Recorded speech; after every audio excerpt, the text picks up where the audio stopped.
Hello, world. Richard Carver here on day 150 of sobriety after I spent 20 years of my life high. Hope you're doing well out there. Just wanted to check in. It's 2 a.m. right now. I wanted to kind of see, how my brain's doing. How's my body doing now that I'm 150 days sober? After this long sober, I finally love sleep. I have sleep back in my life. I have dreams back in my life. Every day is an improvement in that end. I also feel like my brain function is starting to creep back a bit. I've always felt pretty slow after all of that brain damage I did with drugs for so long. And especially once I stopped doing drugs, 150 days ago, I was hoping for a little bit more instant improvement, but that is definitely not the case. It does take a little bit, and I'm not all the way there, but I think it's starting to come back a bit. There's so much more I want to do for my mind and body. So many more vitamins and good foods to eat, more sleep, reading, things that'll just bring me more inner peace and a faster firing mind. And those are my next steps for sure. I'm going to keep this going. 150 days, I'm proud of that. And, I think life is slowly, getting a little bit of that freight train rolling kind of thing. It's kind of moving. We're going. I still have so much more I want to do with this year and with my future. So I'm going to keep streaming, of course, every single day. And we're going to see how it goes. But I think 150 days is a nice, what's the word? Not thing. We're going to say thing for now. Achievement maybe, but I don't think that's the right word either. Marker? That's not the right word. We're just going to say achievement for now. 150 days. Let's go. So what did I do today? Well, I slept in a pretty good amount. Mind you, when I go to bed super late, it's not like I'm actually sleeping in. It's just that my sleeping's tilted. So I got up and about around 11 or 12 today. Started the day with Kate. We had some oatmeal and blueberries. And blueberries, walnuts, salmon, those types of things are good for the brain. So I'm trying to have a lot of them. We watched Twin Peaks Season 2, Episode 8. And for those who know, you know. So I'm very excited for where we are. It's really awesome. Love Twin Peaks so much. Love David Lynch so much. What a treat it is that we get to see such a master artist at work and with a staying power thing, like a moving picture. I just think that movies and TV shows are such kind of like maybe one of the ultimate art forms. It's just so fantastic because you can feature so much inside of it. I spent time editing some after that. Had great talks with some of my friends. Talked with Pat today, and messaged back and forth with a few people. And then I went over to my buddy Jake's house, which was really great. I got to see him and his wife Haley Hailstorm, and I got to see their pretty baby, newborn baby. So much fun. And I got to see their cats, and I miss their cats. They're two boy cats that are brothers. Reminds me a lot about my cats and all the fun I used to have with them. I miss my cats. Seems like another life sometimes because it was so long ago now. But those three cats were a huge part of my life. I did everything for them. I still have carpeting on my walls that I had for them so that they could climb my walls. I used to have a big tapestry hung up on the ceiling so they could climb the carpeted wall up to that tapestry, jump inside, and I had some holes, sliced in the tapestry so they could hang their arms out and bat people's heads when they walked under it, which was really funny. So got some of that time. From there, we made it back over to my place to here, and we did a long live stream. It was about 2 hours of music in which we just kind of jammed bass and drums to the tracks that I play with the cover band that I work with right now. It's All Good Band. I do their lyrics and help with sound on Sunday nights, doing live band karaoke and I'll step in and do bass when they need, when their guitarist or bassist is out. Sometimes the bassist will switch over to guitar and I'll do the bass. And, when the bassist, if he is out at some point, I can just step in. But all that is practice. So I spent a lot of time practicing with him. I don't have those streams available to public right now. It only was a few hours ago that we got done streaming. But I wonder if some of those things will get me a copyright strike. And I was going to just be happy with having that as my 150-day check-in. But I don't know that I'm going to make them public. So I wanted to at least jump on here and have my good accountability, 150 days, proud to be doing it. And I wanted to do a couple questions of if. And I'd love if you guys could participate too and jump in either in chat now or later as you're watching this. Before bedtime, 2 a.m., just chilling, get some wild questions up in there, get our brains rolling so we can have some wild dreams maybe prompted by some of this. So I'm just picking up where we left off. This is just scenarios of if something happened, and you got to answer the questions, It's kind of the point of it all, even though the questions are really rough sometimes. One of them was like, what pet would you kill of somebody's that you know? That was rough.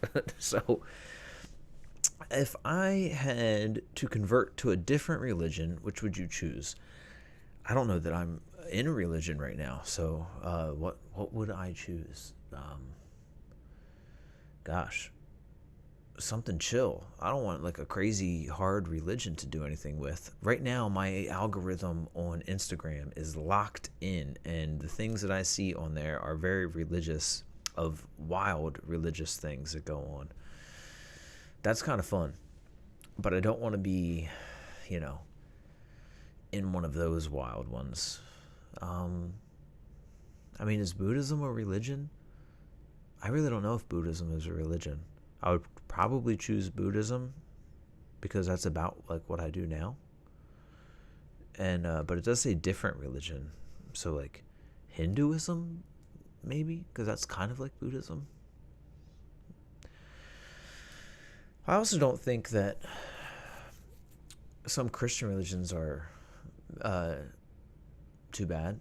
A lot of what Jesus teaches is cool. It's just that sometimes the way that people interpret them and the way that churches do stuff with them are not cool. A lot of it is cool, though. I really love community. I think community is amazing, and I really like that about churches, that they bring a sense of community to your areas. And I also really like singing with a lot of people, so I just think it's so cool that there could be choir singing. I wish there was more of that for adults to be able to jump into. If you were to drown in a liquid other than water, what would you want it to be? Probably something sugary and it tastes good, So like if water has a drink mixture in it, I don't know, like mango juice. Mango juice would be great.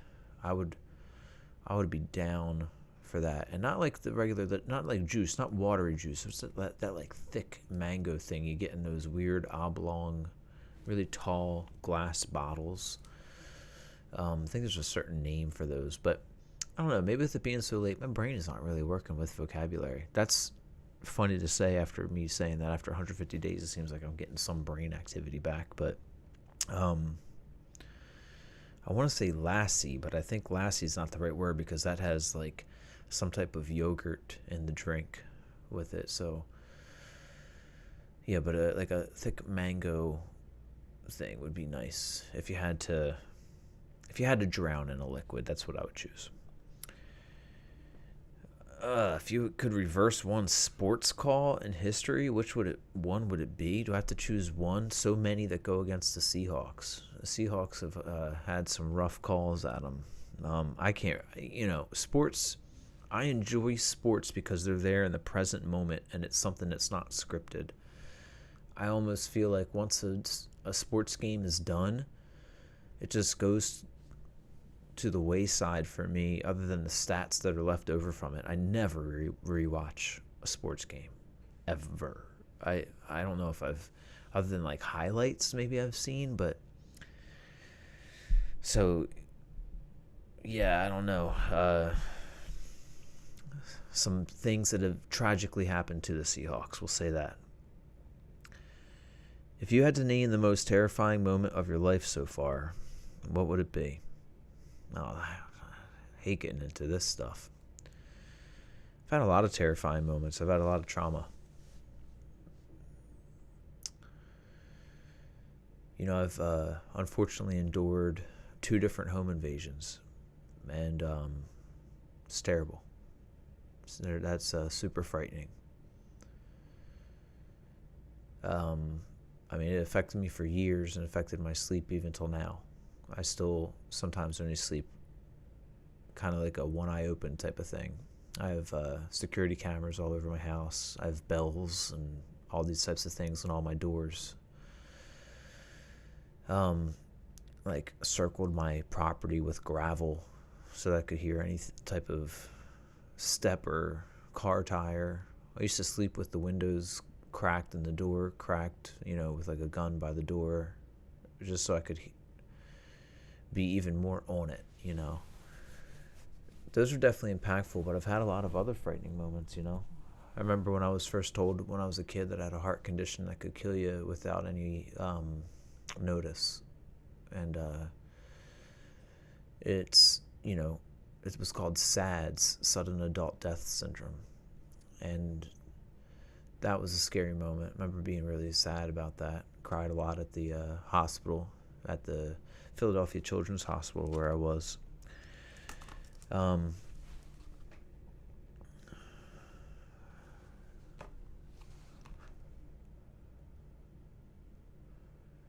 Yeah. Probably all of those would be terrifying.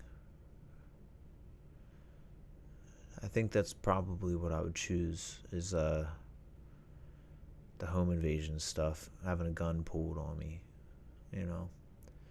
Not good moments in life. Let's breathe it away. We don't want that in us right now. It's getting close to bedtime. Let's do this.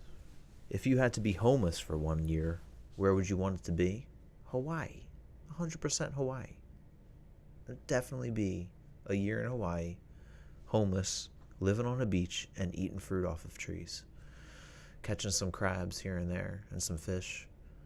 Roasting them up in a stone fire pit on the beach. I think it would be kind of nice to be homeless in Hawaii. I think that's where the largest homeless population per capita of any state is.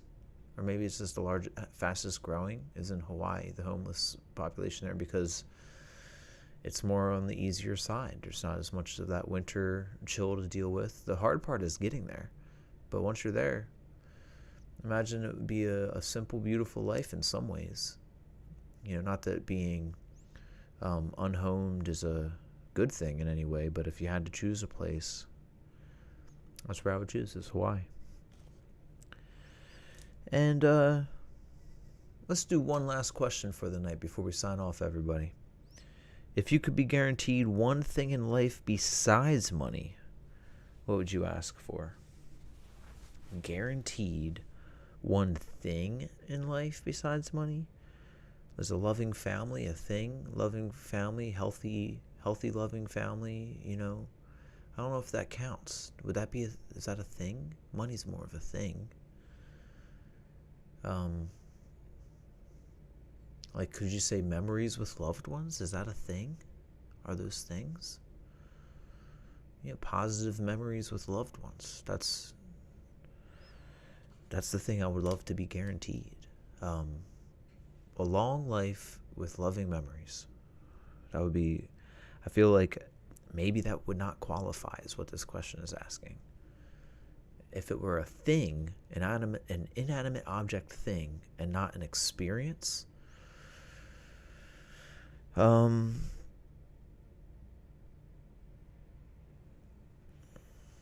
unlimited food source or something like a large area of fruiting trees, nuts and fruits and stuff like that are old growth that I could really live off of if I needed to. I think that would be great. if that's a thing, you know. Think that's the thing I would do, opposed to experiences and feelings. But all right, that's going to be our round of questions for tonight. It's now 2:15 a.m. in the morning, Friday evening, Saturday morning. I think that was a great check-in for my 150th day of sobriety. And with that, friends and fam out there, I hope you're treating yourselves right, because you deserve it in your lives. Being healthy is so important. Peace and love. I'll catch you tomorrow.